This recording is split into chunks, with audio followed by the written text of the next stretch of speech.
I have heard from more than one client that the podcast is their favorite part of their job. Someone who works in comms or marketing or brand or content or whatever. And so it's probably one of 5 to 10 initiatives that they are overseeing. There's no higher compliment than working on this with you is the best part of my job.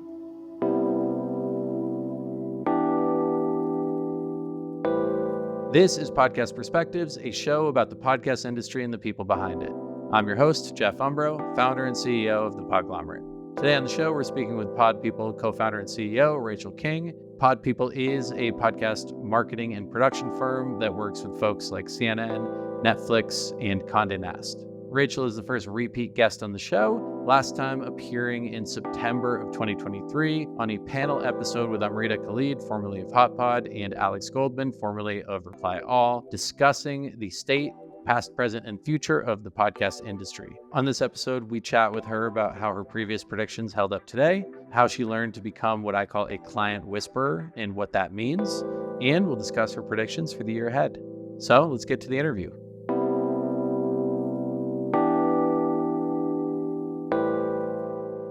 How you doing, Rachael? I'm great. How are you? I'm doing really well. So you are the first repeat guest on the show. I'm truly honored. When I make it to 5, I want, like, the SNL jacket that 5-time hosts get.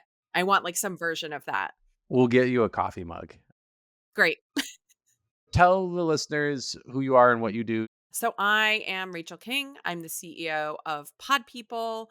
We are a content marketing agency with our roots in podcasting, and we work with all kinds of clients, a lot from the media space, your HBOs, your Netflixes, and then a lot on the tech and startup side as well. So a lot of, B2B startups, a lot of financial stuff, a lot of VC conversations about the future of AI.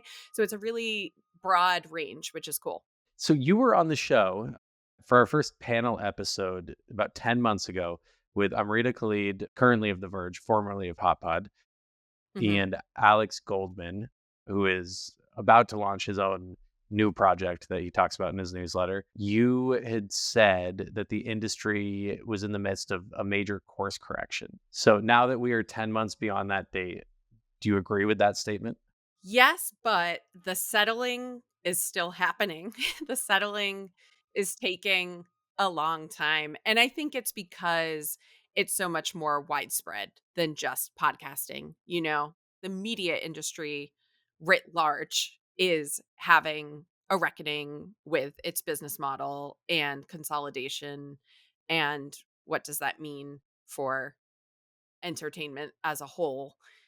At the same time, the tech industry is like, "Oh, it's not actually growth at all costs. You do need to build a sustainable business with profits and a business model that works," which is all true. That's all great. But I think having all of that happen at the same time means that it all trickles downstream. So I think the podcast industry, like leveling off, the settling is still happening. It's still happening. It's still going on. How are you and Pod People doing in the scheme of this? I would say we're doing good instead of great. Like we're not having to slash the team or make any cuts like that. But we're not growing the way that we have in the past. It's slower.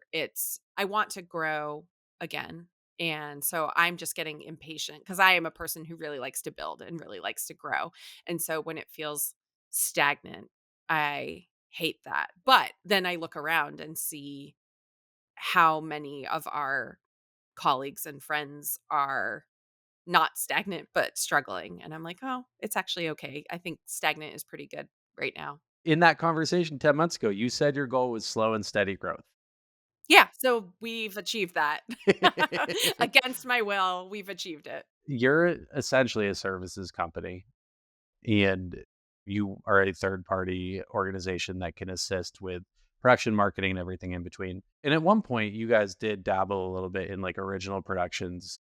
Correct me if I'm wrong, but I don't think you do anymore, correct? No, we did 1 slate of 4 shows in 2022, Mhm. and they were fantastic, and then we realized how much money it takes to put them out into the world, and we're not VC backed or anything like that. And we're like, oh, we just can't keep like we don't have the funds that it would take to continue marketing and growing these.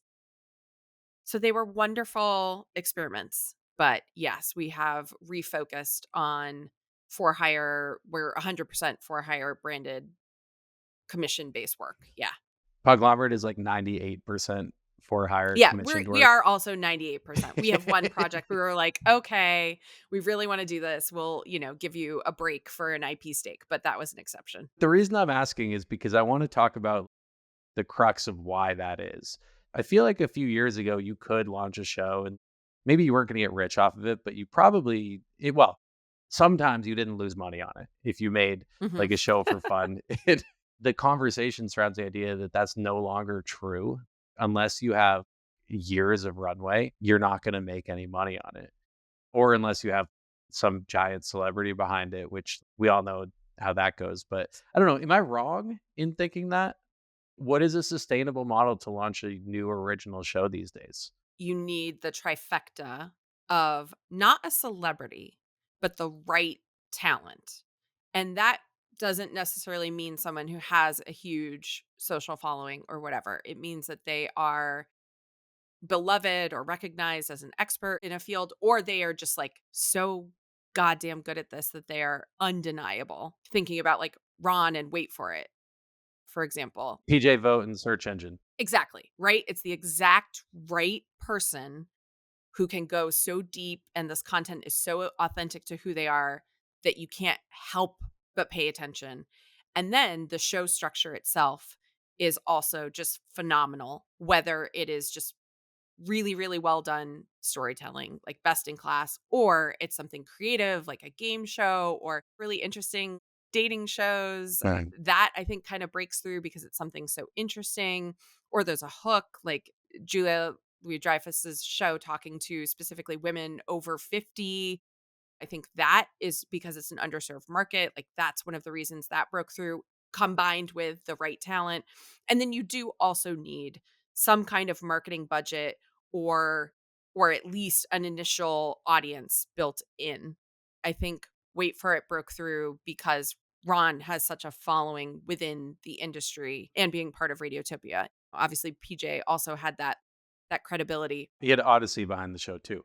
Exactly, right. So if you've got that, you do need that marketing power, whether it's actual dollars or an existing audience that you can bring over from something else, or it can take many shapes and forms, or it can just be sweat equity where you're like, I am willing to just pound pavement on this for 2 years. But yeah, I think you need all three. You need a strategy, a marketing strategy, and or shit ton of money. You need the right talent for the show, and it has to be a really unique concept or just storytelling that is so good it's undeniable.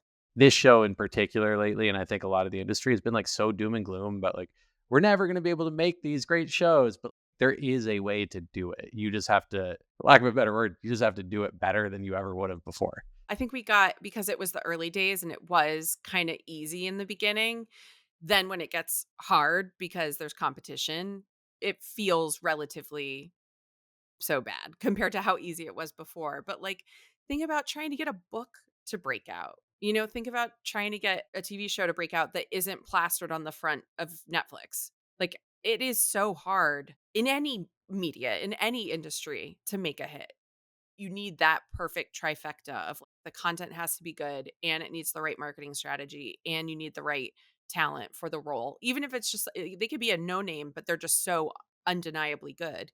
But I think that's true in anything. I think we just it was easy in the beginning. Now it's not. So now that we've had like our therapy session, because I think I Mhm. needed that. I don't want to speak for you, but I want to talk about you and my opinion of you, which I don't know if I've ever told you this. I call you the client whisperer, which is funny because like I don't think I've ever actually seen you talk to an actual client, but but you are really good at running your agency, and you are able Yeah. to communicate with people and stakeholders in that job in ways that help to assist the organization run properly. I want to talk to you about that idea, and I want to start by giving a little insight to the listeners to like how you got to where you are. So like pre-podcasting, talk to us about your days as a publicist and beyond. I started my real career, beyond like I was an admin for a while in a bunch of places that I think everybody sort of does that kind of stuff when you're starting out. But then I hated one of those jobs I was so bored that I started a blog, and that was right around the time when Twitter and Facebook and blogging were becoming things that brands realized they could reach, audiences in new ways.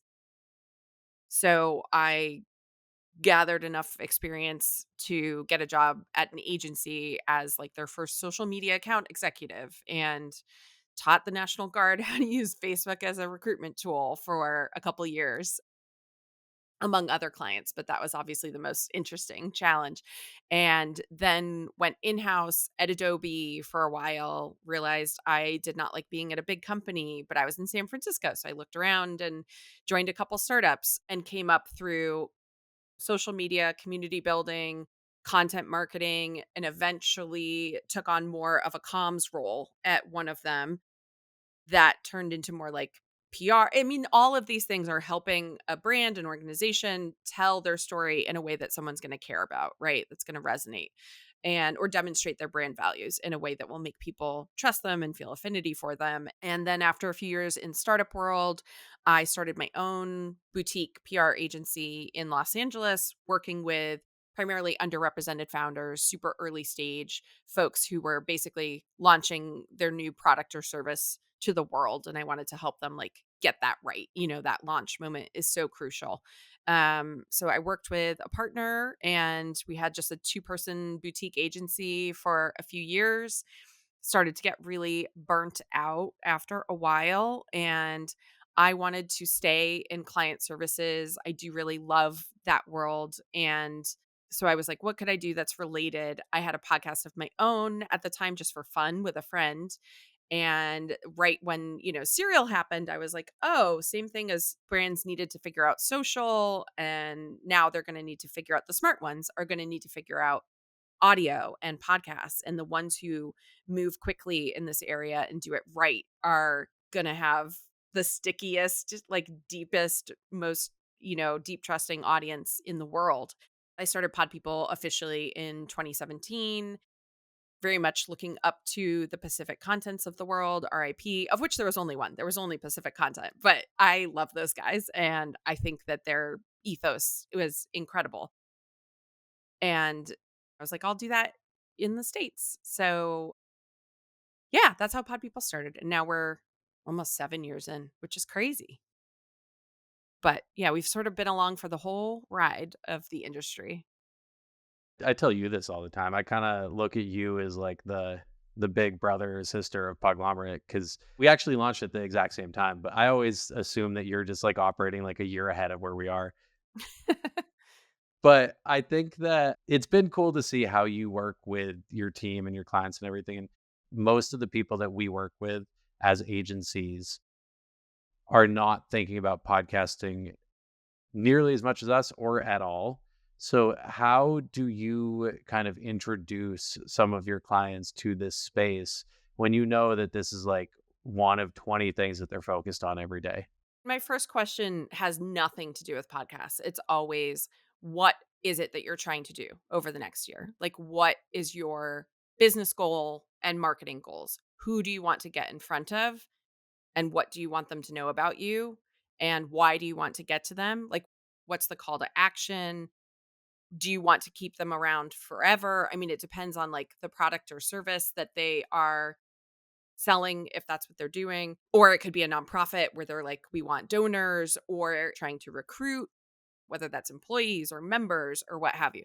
So I would never start the conversation around podcasting at all. I'd be like, what are you trying to accomplish in the next year? Let me try and figure out why you shouldn't work with us before I tell you why you should. Well, yeah. And genuinely, I mean, sometimes I'll talk to a client and they'll be like, we want to sell more socks. And I'm like, great. You should not make a podcast for that. Yeah. Like, you should advertise on other podcasts. Yeah. Are there general principles that guide your approach to working with clients in general? Common sense is probably the main one. And I think it really comes down to like empowering all of our employees to make the right decision for the client in the moment. That also is just more efficient. Like, obviously, we have all kinds of protections and delay fees and what have you in our contracts, but those are like, we're not trying to nickel and dime anybody. And we often don't even implement them when they would have been called for. It's more to protect us if a project just becomes completely unwieldy. And like, we had a project that was usually our development is 3 to 4 weeks. This went for 3 months. That's a problem. Like, the development for a B2B interview podcast should not be 3 months. Yeah, and it also impacts the rest of your clients because you have to push other work out of the way. Yeah. We have a weekly development fee for additional weeks that we normally wouldn't implement if we went over 1 week or 2 weeks. But if we're in a situation like that where we're like, we really, this is not helpful. Like, we're spinning wheels and getting nowhere and have done 4 different treatments for the show. That would be an example. But most of our clients, they're wonderful people who have bosses that they answer to and other priorities as well. And we know that and we're cognizant of that. So I think common sense, but also empowering our project managers, our producers to be able to make those judgment calls based on the client relationship and whether it's a repeated offender versus a one off, or yeah, I think that just allows everything to run smoothly and to build trust with that client, that they know we're not trying to nickel and dime them. We're just trying to protect ourselves against like the worst kinds of circumstances. You touched on something just now that is near and dear to me, but you're a little bit removed from like the production process, for example. I'm sure that Yeah. applies to a lot of different things at the company. Like, how are you able to kind of manage from the top seat in order to make sure that things are happening the correct way while still making sure that your employees and your team members are learning as they go? Do you have any kind of principles that you follow or things that you think about when it comes to team building? Yeah. I mean, I think the first step to making yourself obsolete, which should be the goal of any CEO, is to hire correctly. And so we hire people who are super self motivated, driven, ambitious, but also collaborative and kind. You have to have that left and right side of your brain. You obviously could be more oriented towards the analytical side or the creative side, but being able to speak to both of those, I think, is what makes us as a smaller agency really work. Everyone can speak the same language, even if you're to it from a little bit more of this side or that side. And I think that's really important. But once you've hired fantastic people and they've proven themselves those first 6 months, you're like, oh, great. Yeah. Okay. Learning curve over. You got this. Go do your thing. I think just getting out of their way, trusting them, but making sure that you're available to problem solve whenever necessary. So that's like the only time I hear about an issue is if someone needs my help solving it, right? Which I'm happy to do. But I have 3 direct reports and I just make sure they have everything they need so that they can make sure their direct reports have everything they need so that they can make sure they're, and we're not, I'm making this sound like giant, but Yeah. You're at like what, 20 people now? we're 20-ish, yeah, yeah. Yeah. So I have 3 direct reports, and obviously I'm available to anyone else who wants to chat about things, but as long as I make sure that they have what they need, and then in turn Yeah. it works. Yeah. Yeah. You hear about the things that aren't working. How do you make sure that you're also hearing the good stuff? We create space to share those on Slack, and so we do a Monday sync where we always do a show and tell at the end, and obviously just very much encourage for folks to share good news or anything that they need help with in a cross collaborative way. And then on Fridays, we just do a little Slack that's like your win, your challenge, and your shout out for the week. So it takes 5 minutes to be like, this was the best thing that happened. This was the toughest thing that happened. And this is the person who helped me solve the tough thing or is just generally like rocking it this week. So that's really nice too, because that's how I get to see, particularly from the people that I don't interact with on a regular basis, like what they're working on, what they're excited about, what they're struggling with. And then obviously if they had a problem or something that they would ladder up to their manager, then that would come into our Thursday department heads meeting. So it's great communication up the chain, down the chain, and then creating opportunities for those visibility moments across the whole team as well. I love that. I'm stealing that. That's a great idea. Great. We have very similar versions of that, but like I'm not involved in much of it, so I'm gonna start. We also do on Mondays when everyone goes around, we always have like a fun question to answer that allows us to get to know each other a little bit better. And the answers are always wild. This past Mondays was, if you had to compete in the Summer Olympics, which event would you do?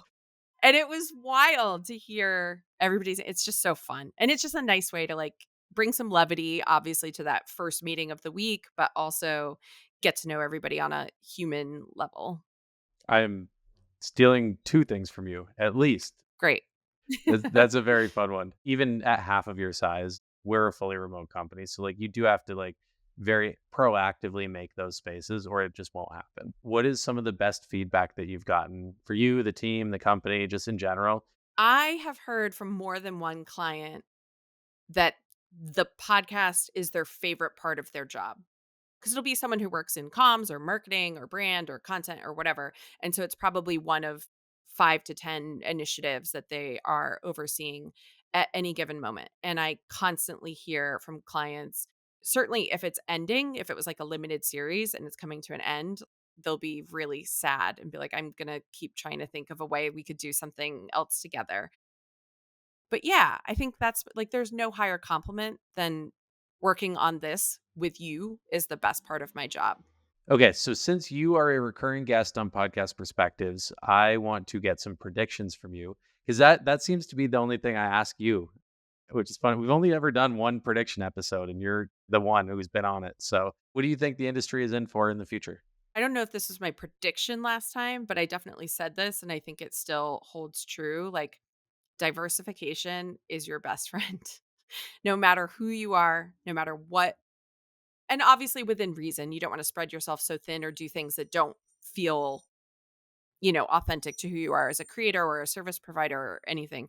But I think when we saw like ad revenue dip down, everyone had to figure out how to spin up subscriptions and touring and events. And I think that was an awakening at the individual show level. Companies were able to sell their original ideas. They all came over into our backyard and started playing around, held their nose to do branded content, and which was like, ugh, I've been here. I get it. Like it's smart, right? You do need to diversify. And so for us, that has meant going into additional kinds of owned content like social and LinkedIn and blogs, and because those all play so well with a podcast, right? Like if we make really high value long form content, then obviously we need to be able to chop it up into 1,000 different pieces that can live across all the different places that your prospective audience exists and can engage with it. So, yeah, I think it's diversification, whatever that means for whether you're an independent creator or a company or a service provider. But I think just figuring out how to diversify so that you're not so reliant on any one trick is just going to be the most important. And I think will happen out of necessity, but the sooner you start thinking about it, the better your survival rate will be. Yeah. And honestly, that applies to everything. There's diversity of revenue, diversity of Yeah. what you're producing and the content that you're working on. You can apply that to a lot of things and it always ends up being valuable. Yeah. Or even how many clients. Like if you have one client or one project that's like 80% of your income, that's a problem. You need to figure that out. That should be the thing you're always thinking about. What are pod people's goals for the year? God, I mean, it was slow, steady growth last year. It is still slow, steady growth. But I think we have been really good about work life balance in the past. I think we are not as good about that this year. I would love to get to the point where everyone is under 40 hours a week again. And it's definitely not there right now. And obviously, things ebb and flow. Sometimes this project is crazy, that project is crazy. Usually that will happen for a couple weeks at a time and then it goes back to normal, which is okay. But it has felt like very sustained, exhausting weeks for the team. And I'm always worried about burnout. And we make everyone's taking their summer vacations and all of that. But Is it Adam Grant who says, like, if you need a vacation just to get back to normal, like, a vacation's not gonna fix burnout. Like, you have to be he says it more eloquently like that, but, like, vacation isn't a Band-Aid to, like, prevent burnout. You have to have a sustainable work-life balance on a regular basis, or that is going to consistently be a problem that you're facing. Yeah, I don't know if this applies to you, but even when we last saw each other was at the podcast show in London. Half of that trip was a for fun vacation, but I came home and I was just like, "Oh, great.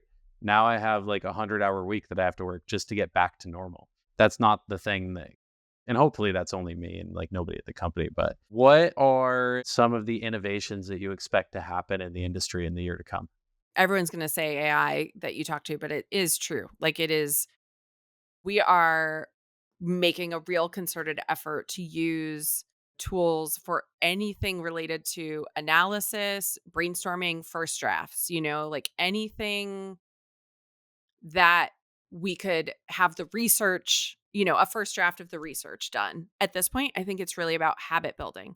It needs to get to the point where it's like your first inclination when you have a task or a project in front of you is like, is there any way that AI could do part of this faster? If no, great. But like baking that into your daily habits so that you're always asking yourself that question, can I save myself some time here? And obviously, the output is not going to be perfect. It's always going to need human touch. And, like these 5 show title ideas are trash, but these 2 are good. I'm going to take that one and iterate it and make it better, optimizing things for SEO. Like there are just so many ways that it can make us work smarter, not harder. And so I think that is going to be the biggest change to any creative work is like, how can I speed up that very slow first stage where you're like staring at a blank page and you don't even know where to start? What is an example of like some data process that you can automate with AI? Airtable is basically how we run our entire company. Like each department has their own Airtable base and they all talk to each other. So if production delivers an episode, they check a box that lets ops know that that milestone was reached and it may be time to invoice. And so they all talk to each other. And our head of operations, Andrea, uses different AI tools to write a ton of formulas she does a lot of work in our financials. She's always just goes to like a chat GPT or whatever to be like, can you write a formula for da da da? And it saves her so much time. Last question. Who or what is someone or something that you are watching in the industry? Like someone doing something great. My favorite 2 podcasts that I've discovered in the last year, like my new discoveries to me, the Handsome podcast with Mae Martin, Fortune Feimster, and Tig Notaro. It is basically a lesbian version of Smartless where they don't talk over their guests the whole time. Because there is no guest. The guest gives them a voice memo that is a question and a prompt. So it's just the 3 of them shooting the shit. There's not even a guest there that they're ignoring the whole time. And it is, I shouldn't say lesbian because May is bisexual and non binary, but a very queer version of Smartless. And I find it is the one that I smash the play button on the fastest and then like text my friends about the new inside joke that came up because we're like all in on it.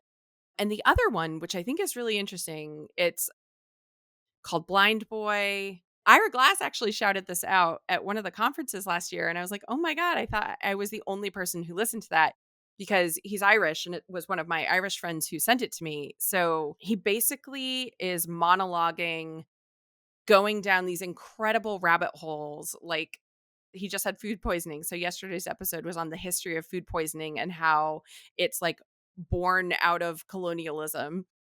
He had an incredible one on like where pumpkin spice lattes came from around Thanksgiving last year and just goes down these deep, deep rabbit holes that discuss biodiversity and colonialism and classism and like these really big complex issues by breaking it down through the lens of one seemingly very small insignificant thing.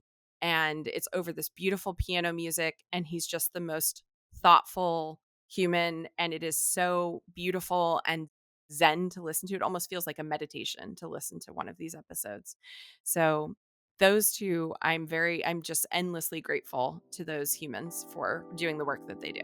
Well, thank you, Rachel. This was awesome. I'm glad to have you back, and we'll have you back for your 5th time so you can get the jacket. Absolutely. Love it. Cool. Well, we'll see you next time. Thanks. Yeah, thanks so much.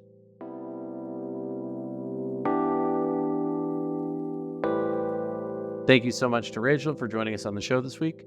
You can find her on any social platform just by Googling her name, Rachael King, Rachael, or by checking out podpeople.com. For more podcast related news, info, and takes, you can follow me on Twitter at Jeff Umbro. Podcast Perspectives is a production of the Podglomerate.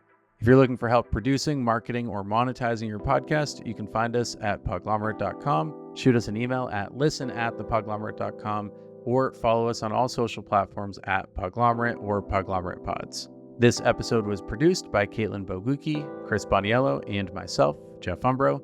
This episode was edited and mixed by Jose Roman. And thank you to our marketing team, Joni Deutsch, Madison Richards, Morgan Swift, Annabella Penna, and Vanessa Ullman. And a special thank you to Dan Christo and Tiffany Dean. Thank you for listening, and I'll catch you all in 2 weeks.